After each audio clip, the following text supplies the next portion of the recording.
Bapak Ibu para kadang kinasih simbah-simbah lan adik-adik, para rama suster bruder berkah dalem Gusti, sugeng rawuh wonten ing PDSK channel menika. Kados pundi kabar panjenengan? Mugi-mugi bagas kasarasan kesehatan kawilujengan tansah mengku kula panjenengan sami anggenipun nglampahi gesang ing dinten menika. Lan mugi-mugi lumantar panglimbang basa Jawi waosan Injil kula panjenengan sansaya saged nggayuh iman kapitadosan ingkang leres lan mantep. Selamat berhari Minggu. Dinten menika kula panjenengan sampun mlebet ing Minggu Prapaskah kaping sekawan utawi ingkang dikenal Minggu Laetari. Menika Minggu kabungahan, Minggu sukacita. Awit menapa ing sakjroning mangsa Prapaskah kula panjenengan lampah tobat kanthi poso sesirik ndonga lan dana sampun sawetawis wekdal lan Paskah sampun sansaya caket. Mila ing tengah-tengah kapriyatosan ampun kesupen tetep ya bungah bahagia. Gusti ingkang kersa sangsara seda sinalip kangge tebusaning dosa umat manungsa, dosa-dosaning donya menika dados sumbering kabingahan, sumbering kabegjan tumraping kula panjenengan sami lan sekedhap malih kula panjenengan ngriyayakake panebusan kawilujengan dalem. Mila ing Minggu Laetari menika sacara liturgi saged diketingalake kados pundi kabingahan ing tengahing mangsa Prapaskah. Wonten ing dokumen perayaan Paskah dan persiapannya nomor selangkung dipun serat mekaten. Pada Minggu Prapaskah keempat Laetari dan pada hari raya dan pesta, orgel dan alat-alat musik lain dapat dimainkan dan altar dapat dihias dengan bunga-bunga. Pada minggu ini dapat juga dipakai busana berwarna merah muda. Menika simbol-simbol ingkang ngetingalake kabungahan. Yen saderenge tata altar, dekorasi altar menika boten ngangge kembang, biasane menika ngangge ron-ronan, daun-daunan. Nah, ing Minggu Prapaskah kaping sekawan dikeparengake hiasan kembang.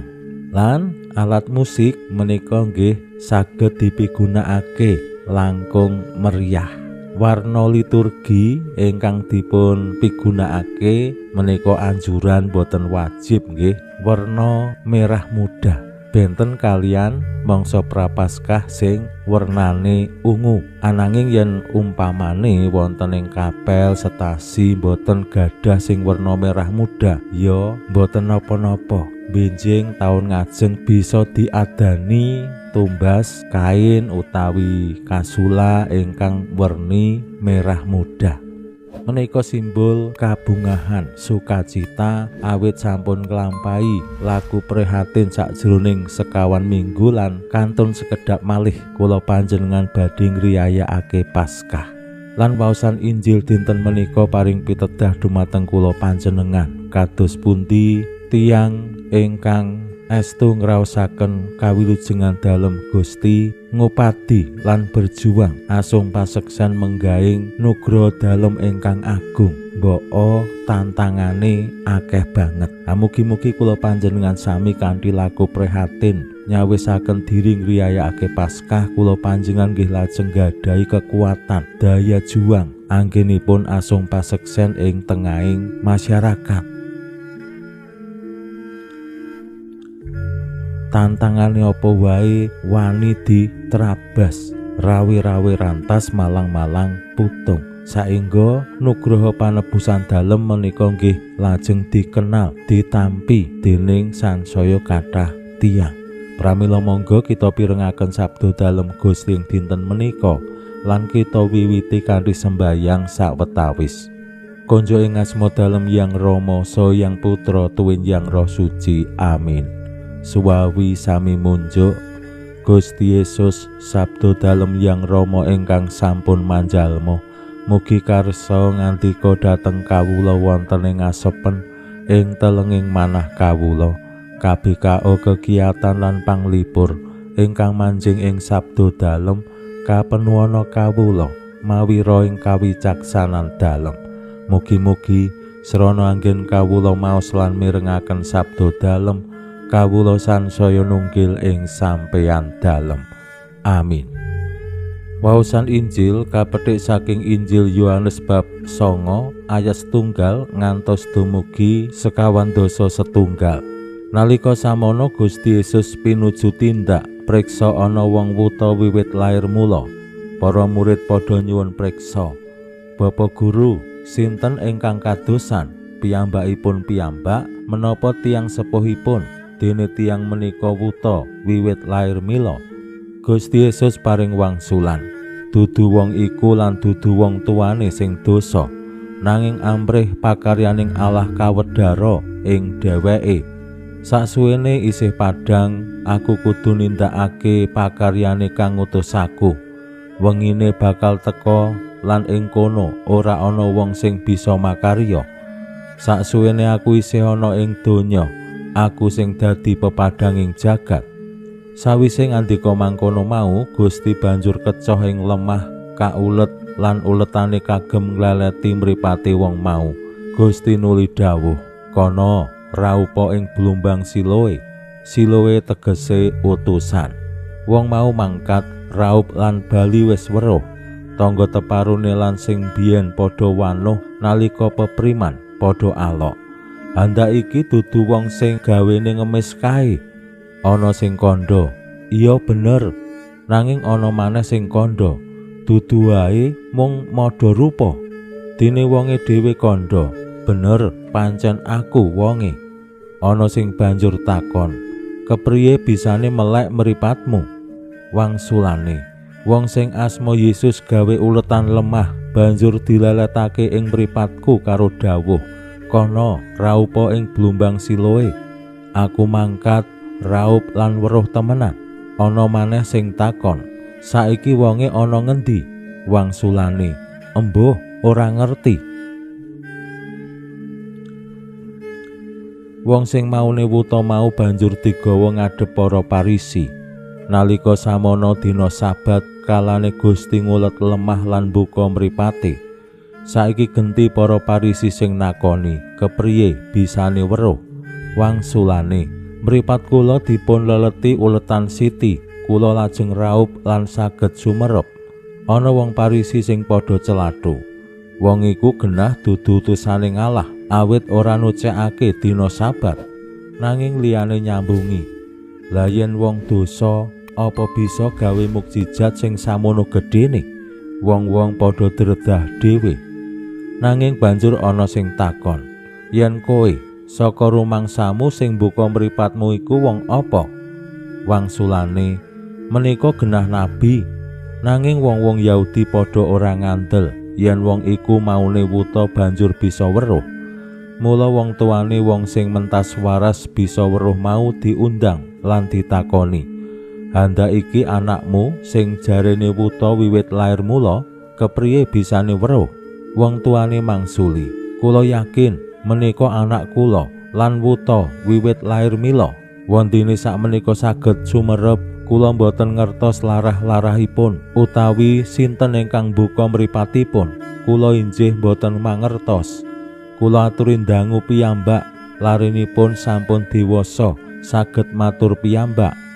Wong tuane anggone kandha mangkono mau marga saka wedine marang wong-wong Yahudi, awit wis padha sarujuk, sing sapa wani-wani ngakoni Gusti iku Sang Kristus bakal disebratake saka ing sinagoga. Mula wangsulane wong tuane mau, larenipun sampun dewasa, kula aturi dangu piyambak. Wong sing maune wuta ditimbali maneh lan diabani, "Ngluhurna Allah, aku yakin wong kae wong dosa." Nanging wangsulane, Menapa dosa menapa boten kula boten mangertos. Ngertos kula namung sewau kula wuta sakmenika saged sumerep. Para Parisi takon maneh, kowe mau dikapakake kepriye anggone mbuka mripatmu? Wangsulane, kula wau sampun matur menapa boten mireng. Wonten menapa to tasih badhe mireng malih? Menapa sami badhe dados muridipun? Wong mau nuli dierang-erang, diujari, kowe sing dadi muride, bali aku muride Nabi Musa. Aku yakin manawa Allah wis ngandika marang Nabi Musa, nanging saka ngendi asale wong kae? Embuh, aku ora ngerti. Wong mau mangsuli, lah menika ora aneh sanget, ing atasipun panjenengan kok boten ngertos saking pundi asalipun tiyang menika. Mongko kula sami mangertos bilih Allah boten midhangetaken tiyang dosa. Kosok wangsulipun menawi ajrihase ing Allah lan ngestokaken dawuh dalem saestu badhe pinarengaken. Wiwit kina mila dereng nate kapireng wartos wonten tiyang ingkang saged mbuka mripatipun tiyang wuta wiwit lair mila. Boten badhe saged menapa-menapa tiyang menika menawi boten asal saking Allah. Wong-wong Yahudi mangsuli, lairmu nggendong dosa wae dadak arep mulang barang. Wong mau banjur katundung metu. Bareng Gusti Yesus midhanget manawa wong mau disebratake, banjur dipanggi lan dingandikani, "Apa kowe ngandel marang putraning manungsa?" Atur wangsulane, "Sinten menika Gusti? Kula badhe pitados." Pangandika dalem Gusti, "Kowe wis weruh, ya sing lagi sak pocapan karo kowe iki." Wong mau matur, "Gusti, kula pitados." Banjur sujud ing ngarsane. Gusti ngandika, "Rawuhku ing donya iki perlu ngadili, supaya sing wuta dadi weruh lan sing weruh dadi wuta." Wong Parisi sing ana ing kono lan krungu pangandika mau banjur celathu, "Handak kula injih sami wuta." Gusti Yesus paring wangsulan, "Saumpama kowe wuta, kowe ora kadosan, nanging rehne kowe kandha aku weruh, dosamu tetep lestari." Makaten sabda dalem Gusti. Suwawi sami munjuk, Gusti, kawula munjuk sembah nuwun karana sabda dalem dadosa obor ingkang madhangi margining gesang kawula. Katuntuna kawula sageta sabda dalem menika numusi manah ngantos tansah ngrembaka kangge nggayuh gesang ing suwarga. Amin. Bapak Ibu para kadang kinasih simbah-simbah lan adik-adik, mugi-mugi lumantar waosan Injil ingkang ruwa menika kula panjenengan saged nulodo paseksanipun tiyang wuta ingkang dipun paringi kasarasan kawilujengan saking Gusti, ingkang wantun asung paseksen lan teguh iman kapitadosanipun. Mbok wonten tantangan, disebratake, diusir lan boten ditampi dening tiang-tiang ing sakiwa tengenipun. Pinuji Allah sakmenika sarta ing salami-laminipun. Salam sehat, salam bahagia, salam katentreman. Lan mugi-mugi lumantar panglimbang dinten menika kula panjenengan tansah jinangkung ing berkah dalem Gusti ingkang Maha Kuwasa, Hyang Rama saha Hyang Putra tuwin Hyang Roh Suci. Amin.